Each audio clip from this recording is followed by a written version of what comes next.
Hey guys, so a lot of times I get this request from a lot of marketing and sales team that they at times lose track of people who've not responded to them for a long time, and then it just stays in the CRM. And these are like good opportunities, but just because they weren't able to follow up, these have gone cold.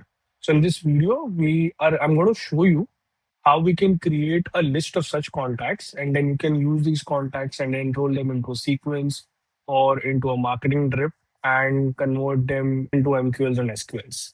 So let's just get started. I'll go to CRM. I will click on lists. I'll click create segment, contacts. And now what I'll do over here is contact properties. I search for this property, last contacted. So you get all of these options is between and all of that.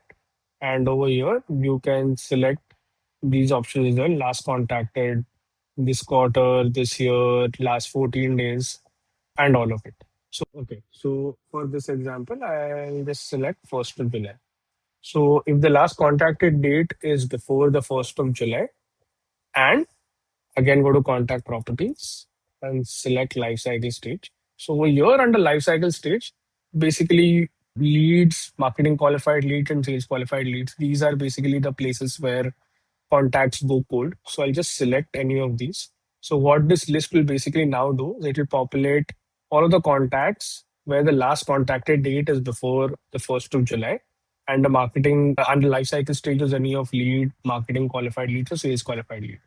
So this is a demo platform, so I'll not get any results. But when you do it on your platform, you will exactly get a list of all contacts who have gone cold in this particular year since last quarter.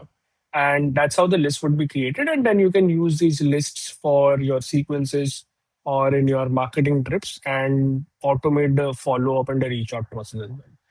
So this is how you use it. Hope you found this helpful. Thank you.